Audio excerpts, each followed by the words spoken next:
Namaskar.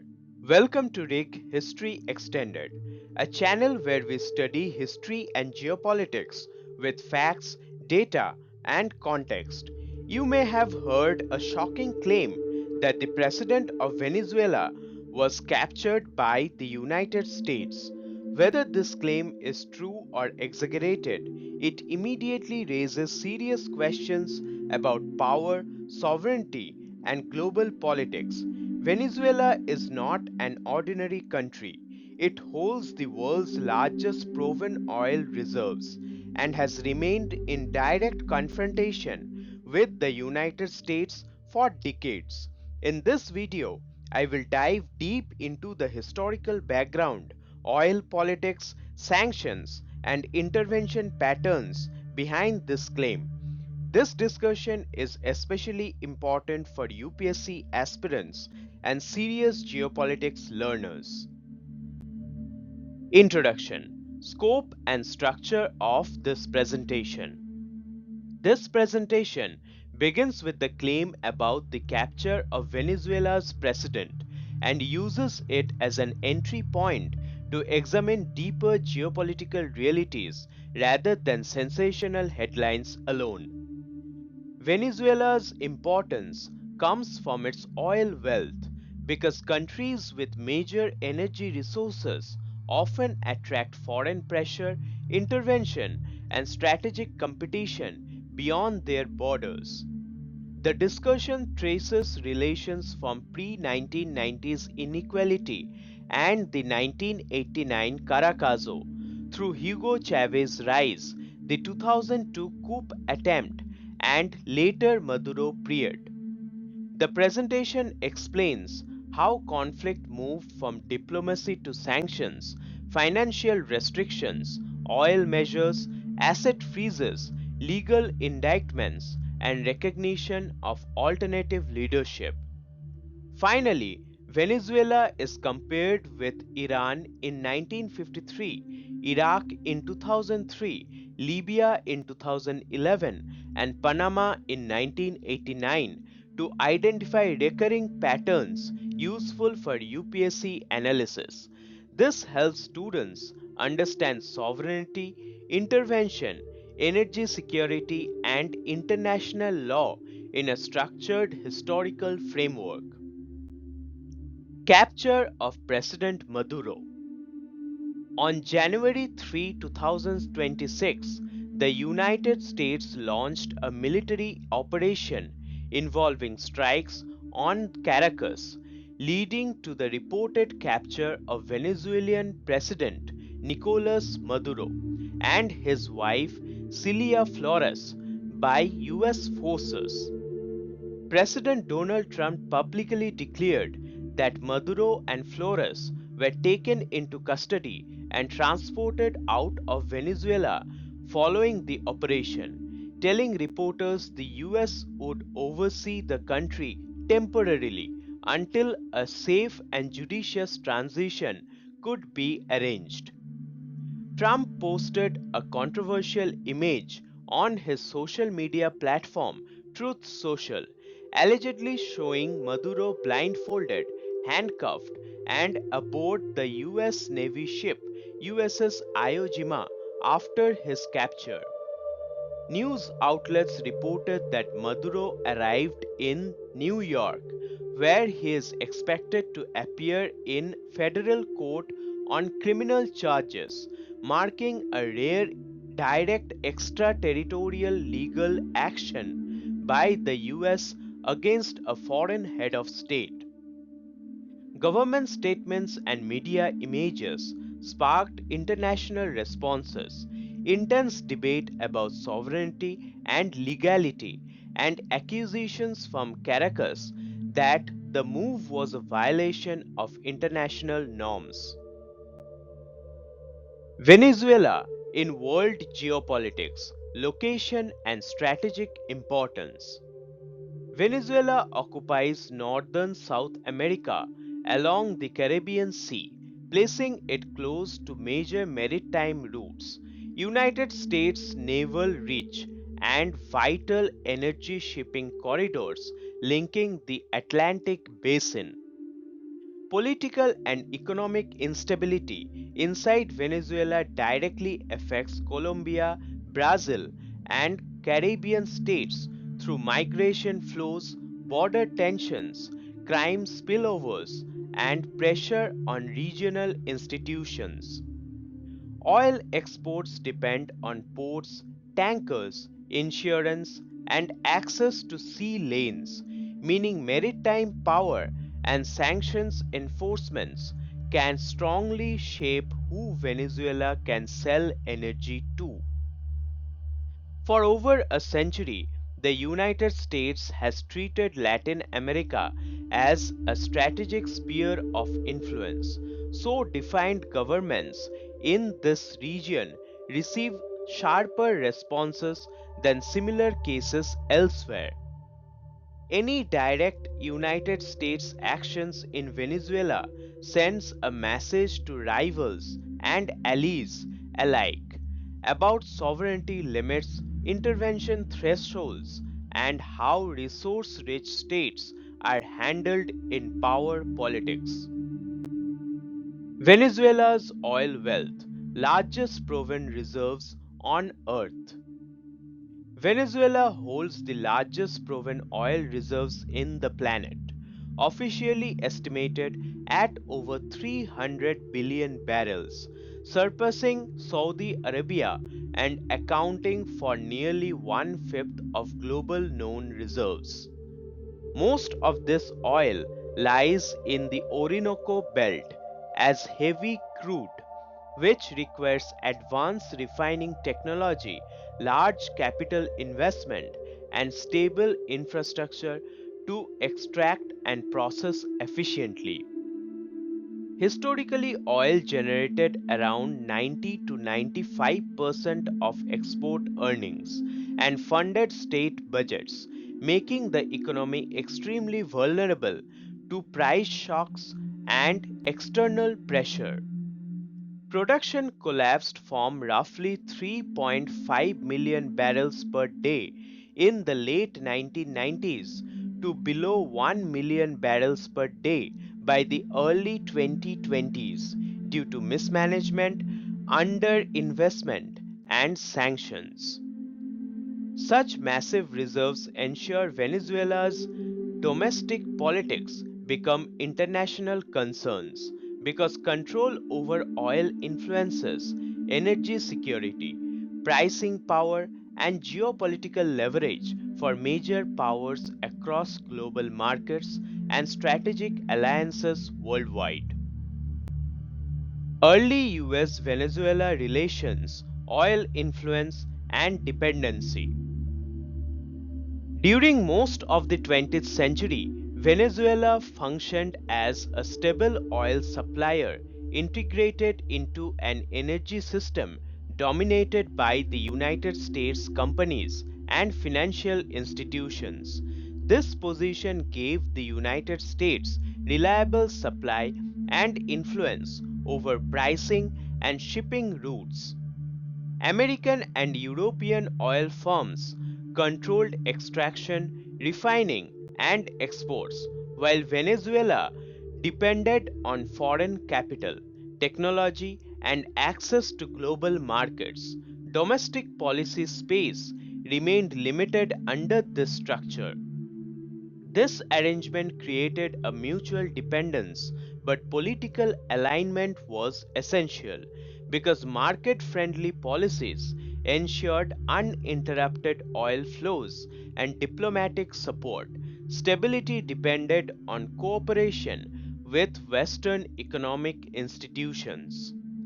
The relationship changed when Venezuelan leaders began asserting resource sovereignty, arguing oil revenues should primarily serve national development rather than external interests.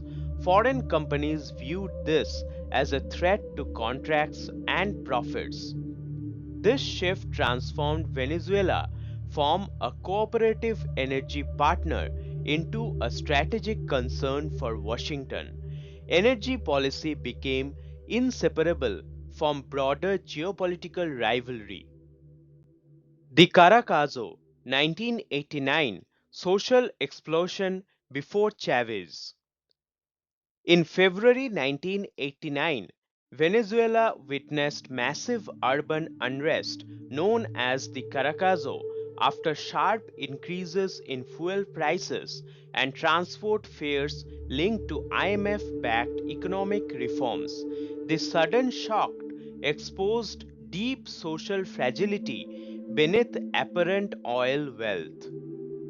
Despite decades of oil exports, inequality, unemployment, and inflation had eroded living standards, creating widespread frustration among the urban poor dependent on subsidized services.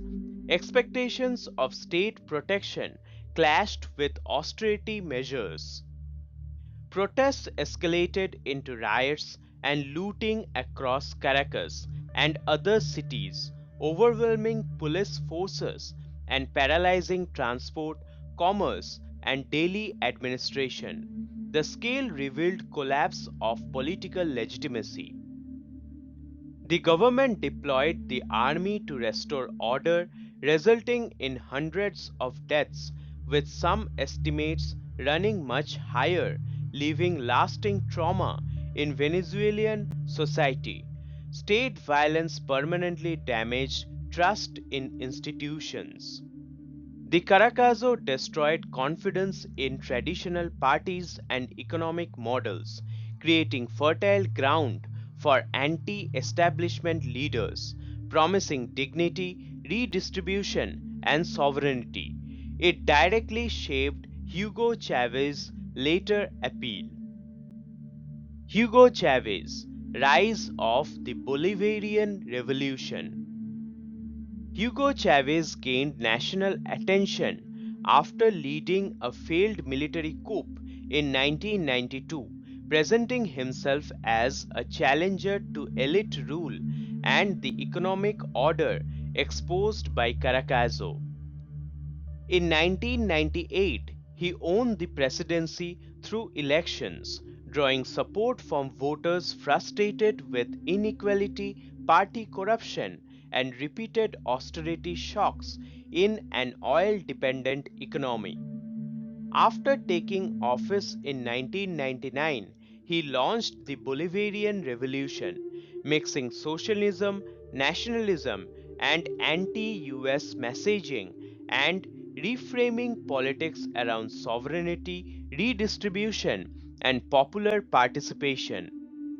Chavez used oil income to expand social missions in health, education, housing, and subsidized food, increasing state spending and tying welfare delivery to petroleum revenue flows. His government rewrote the constitution, strengthened the executive, reduced checks from courts and media, and consolidated control over key institutions, creating long term polarization and deepening dependence on state power and oil. The 2002 coup attempt, US role, and political fallout. In April 2002, President Hugo Chavez was removed from office following mass protests, business strikes, and withdrawal of support by sections of the military, triggering a sudden constitutional breakdown. Chavez remained out of power for roughly 47 hours before loyal military units and large scale popular mobilizations restored him to the presidency. During his removal, business leader Pedro Carmona declared himself interim president and immediately dissolved the National Assembly and the Supreme Court, alarming domestic and international observers.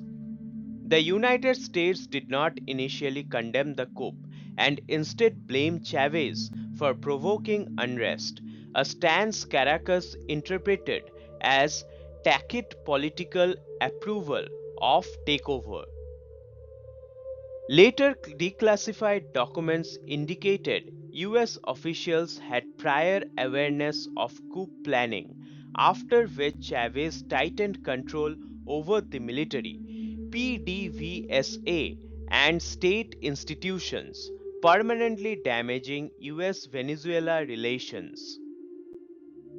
Oil nationalism, PDVSA, nationalization, and global impact. After the 2002 crisis, Chavez intensified oil nationalism, arguing that Venezuela's petroleum must primarily fund national development rather than foreign shareholders or external interests.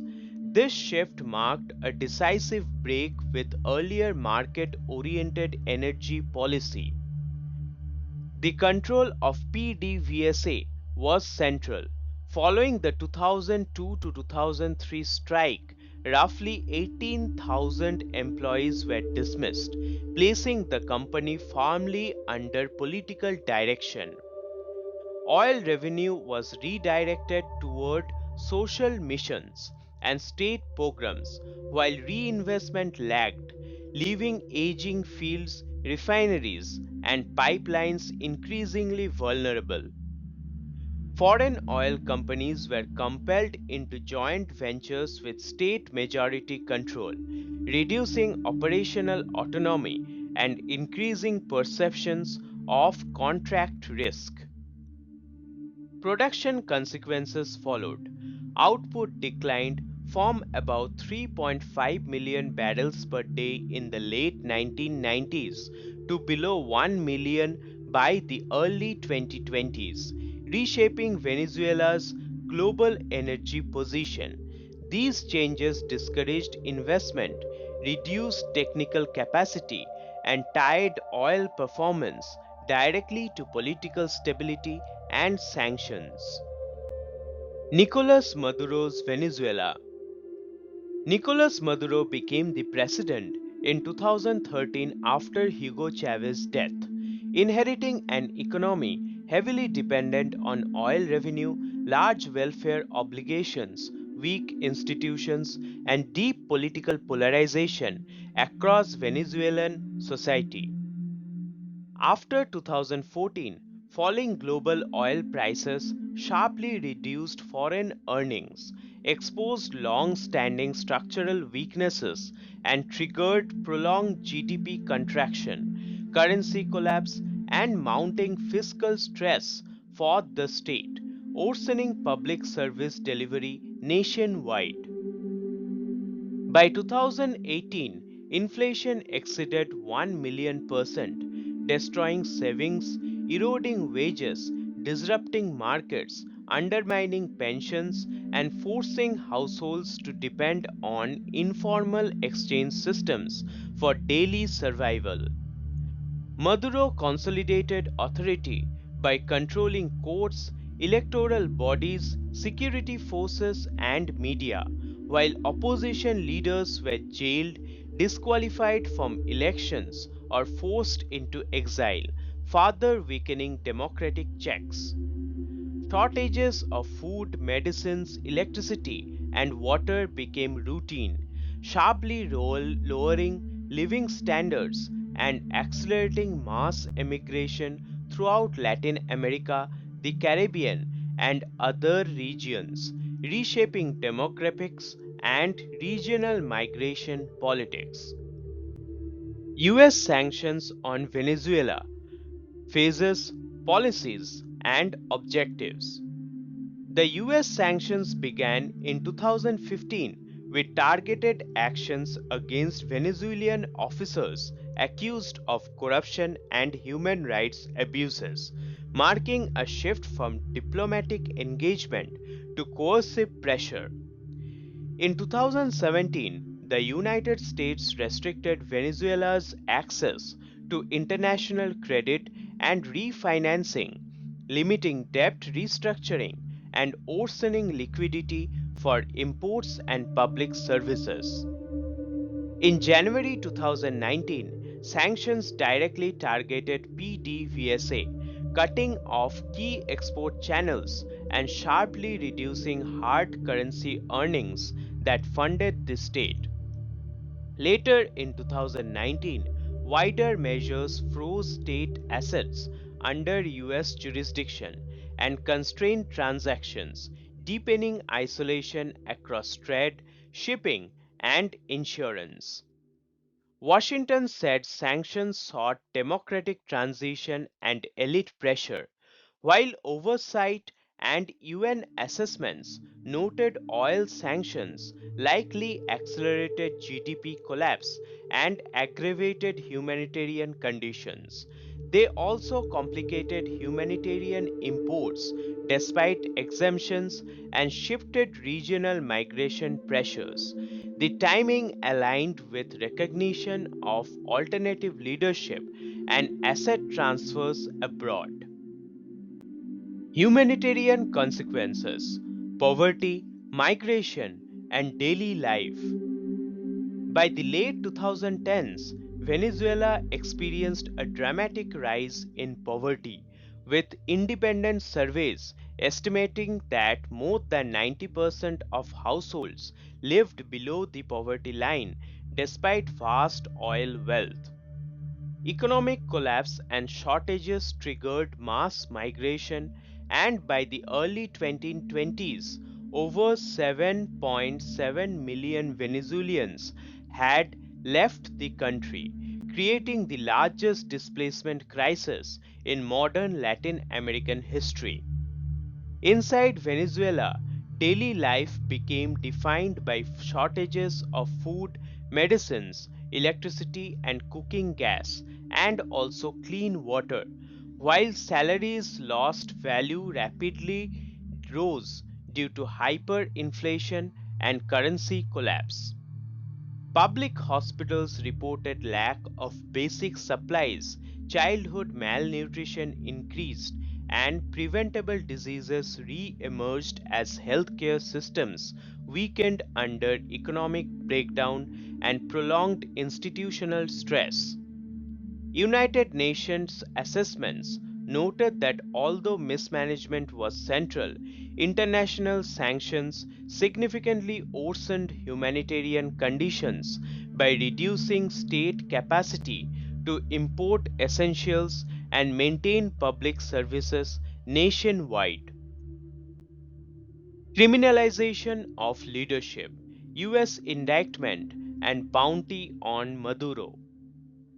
In 2020, the United States unsealed federal indictments against President Nicolas Maduro and senior officials, alleging narco terrorism, drug trafficking, and corruption, transforming a diplomatic dispute into a criminal law confrontation globally.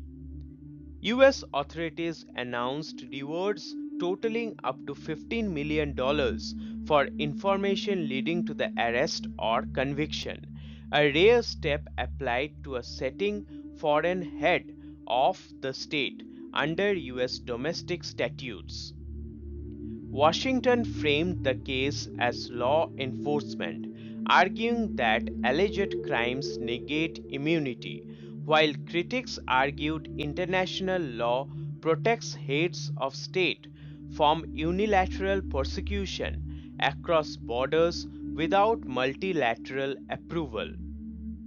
The Venezuelan government rejected the charges as fabricated and politically motivated, saying the indictments were designed to justify regime change and external intervention rather than impartial justice.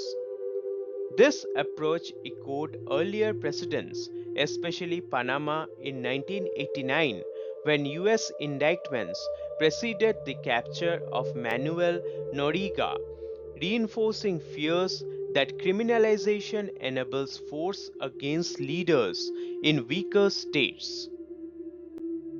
Regime change strategy, Juan Guaido, and international recognition. In January 2019, the United States recognized opposition leader Juan Guaido as Venezuela's interim president after rejecting Nicolas Maduro's re election, reframing the crisis as a legitimacy dispute rather than internal politics.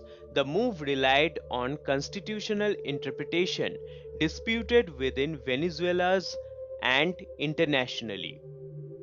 More than 50 countries, mainly US allies in Europe and Latin America, followed Washington's recognition, creating parallel claims to authority and diplomatic fragmentation. Several governments later downgraded recognition.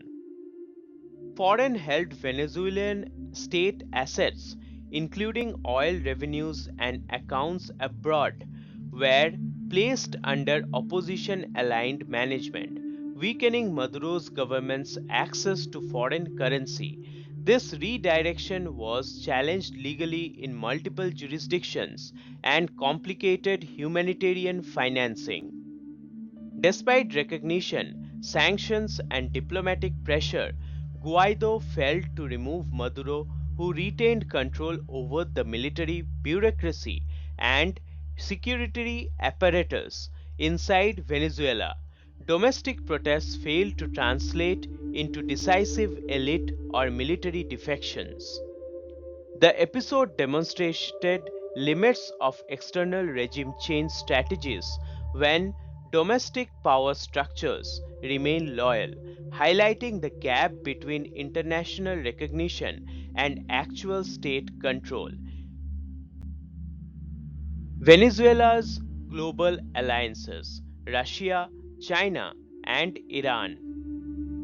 China emerged as Venezuela's major creditor and key buyer of its crude, using oil backed loans, infrastructure deals, and diplomatic backing when US pressure intensified while publicly rejecting unilateral sanctions as illegal. Russia provided military hardware, training links, and political cover, including support in multilateral forums and blocking hostile UN moves, reinforcing Maduro's survival by signaling that Caracas was not isolated. Iran supplied gasoline and refinery inputs and sent technicians to help repair damaged refining capacity when sanctions restricted imports in 2022. The two sides signed a long term cooperation agreement. Together, these partners enabled alternative trade routes, barter style exchanges, and non dollar settlements, which helped Venezuela sustain some exports and imports despite financial insurance and shipping constraints. These alliances turned Venezuela from a regional crisis into a multipolar rivalry node, tying Caribbean instability, energy flows, and great power competition into one geopolitical theater. Oil and US interventionism, a global pattern. Since the mid 20th century, the United States has treated oil access as a strategic national security issue because energy supply directly affects industrial output, military logistics, transport systems, and global economic stability. US foreign policy has repeatedly linked oil security with intervention, from protecting Middle Eastern supply routes to preventing hostile control over major energy producing regions.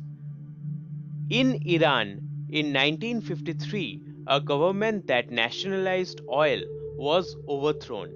In Iraq in 2003, invasion followed disputes over weapons and oil influence. In Libya in 2011, intervention occurred in an oil rich state under humanitarian justification. In each case, official explanations focused on democracy, security threats, or criminal leadership, while critics noted that oil access, pricing stability, and geopolitical leverage were central underlying concerns. Venezuela fits in this pattern precisely due to its massive oil reserves, refusal to align with US interests, nationalization of energy assets, and strategic partnerships with rival powers. making its crisis inseparable from global energy geopolitics. Historical case studies: Iran, Iraq, Libya, and Panama. In 1951, Iran nationalized the Anglo-Iranian Oil Company. On 19 August 1953, Prime Minister Mohammad Mossadegh was overthrown in Operation Ajax, backed by the CIA and Britain's MI6, restoring Shah Mohammad Reza Pahlavi and revising the nationalization push. On 20 December 1989, the US launched Operation Just Cause, entered Panama City, and later captured Manuel Noriega. He surrendered on 3 January 1990 and was flown to US to face drug trafficking charges, a rare leader capture precedent cited in later crises. In March 2003, US-led coalition invaded Iraq, citing weapons of mass destruction. Post-war inspections found no active weapons of mass destruction stockpiles, while Iraq's oil endowment, about 110 billion barrels, was proven, made energy and reconstruction contracts a persistent controversy. In 2011, NATO intervened under UN civilian protection mandate during Libya's uprising. Muammar Gaddafi was killed in October 2011, and the state fractured despite Libya holding Africa's largest proven reserves, around 48 billion barrels. Across cases, democracy security rhetoric coexisted with outcomes that reshaped oil governance, market access, and regional power balances. Sources: Primary reporting relied on major international news agencies, including Reuters, Associated Press, BBC News, and Al Jazeera, used to establish timelines, official statements, military actions, sanction announcements, and confirmations of events. United Nations sources included UN reports on sanctions impacts, migration statistics from UNHCR, and humanitarian assessments, providing data on poverty levels, displacement figures, health conditions, and economic indicators within Venezuela's nationwide context. US government material referenced public indictments, Treasury and State Department sanction notices, court filings, and official speeches used to document policy objectives, legal framing, reward announcements, and shifts in diplomatic recognition globally. Historical analysis drew from declassified documents, academic histories, and reputable secondary works examining Iran 1953, Panama 1989, Iraq 2003, and Libya 2011 to compare intervention patterns in resource rich states across regions. Economic and energy data referenced OPEC statistics, World Bank indicators, and peer reviewed economic studies used to quantify oil reserves, production declines, inflation, GDP contraction, and long term structural impacts over decades. As we come to the end of this discussion, let us return to where we began, with the images and claims surrounding the capture of Venezuelan president, whether viewed as an extraordinary event or the logical outcome of years of pressure. It forces us to confront deeper realities of global power. This was never only about one leader or one country. It was about oil, sovereignty, sanctions, and the long history of intervention in resource rich states. By examining Venezuela's oil wealth, political transformations, economic collapse, humanitarian crisis, and shifting alliances, we saw how internal instability became international confrontation. When energy resources intersect with global rivalries, domestic decisions rarely remain domestic. Historical comparisons with Iran, Iraq, Libya, and Panama remind us that similar patterns have repeated across decades. For students of geopolitics and competitive exam aspirants, Venezuela versus the United States is not a headline, it is a case study. History shows us that power operates through structures, not moments. Understanding those structures is the real lesson. For more such videos, follow RIG History Extended. धन्यवाद.